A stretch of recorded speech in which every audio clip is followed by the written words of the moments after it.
સંગમ ઘાટ પાસે સફાઈ અભિયાન શરૂ। ત્રિવેણી સંગમ ઘાટ પાસે અમદાવાદથી આવેલી સ્ટીમર બોટ દ્વારા 8 થી 10 દિવસ સુધી નદીનું સફાઈ અભિયાન કામ શરૂ કરવામાં આવ્યું। સ્ટોરી રિપોર્ટ બાય પરાગ સંતાણી, ગીર સોમનાથ। પ્રભાસ ક્ષેત્ર 3 નદીનો સંગમ હિરણ, સરસ્વતી અને કપિલા પાંચ ક્ષેત્ર કેલો ગયા, ગંગા, કુરુક્ષેત્ર, પ્રભાસ અને પુષ્કર। પ્રભાસ ક્ષેત્ર જે ભગવાન કૃષ્ણ ભગવાનનો અંતિમ દેહનો ત્યાગ કર્યો, આ ક્ષેત્રમાં આજે મહાઆરતી હોવાથી, શિવરાત્રિ નિમિત્તે 3 દિવસનો પ્રોગ્રામ હોવાથી ત્યાં નદીનું પૂર્ણ રીતે સમારકામ, સફાઈ કામ ચાલી રહ્યું છે।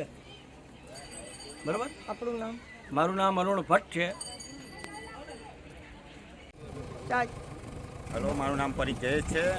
હું સર્વિસ એન્જિનિયર છું। અમે અમદાવાદ મ્યુનિસિપલ કોર્પોરેશન દ્વારા જે આ ત્રિવેણી સંગમમાં જે અત્યારે મશીન ઉતારી રહ્યું છે, તે અત્યારે આપણે તેનું ઘાસનો નિકાલ આપણે કરવા માટે આ મશીનનો અત્યારે ઉપયોગ કરી રહ્યા છીએ।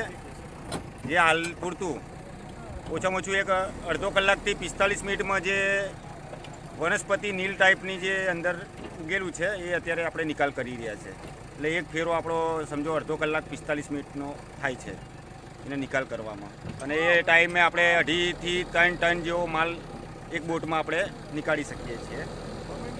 આ આપણે અમદાવાદ કોર્પોરેશનમાંથી ફાળવેલું છે અત્યારે આ મશીન, અને અત્યારે હાલ એક હાર્વેસ્ટર જે આપણે અત્યારે એનું કામ ચાલુ રહ્યું છે। માં motor driving, safe and sure driving. Driving એ શોખ સાથે આપની મોટી જવાબદારી પણ છે। અમારા ઇન્સ્ટ્રક્ટર દ્વારા સચોટ અને સરળ માર્ગદર્શન। આપની રોજની તાલીમની માહિતી મેળવીને શું અધુરાશ છે એના ઉપર પૂરું ફોકસ કરાય છે।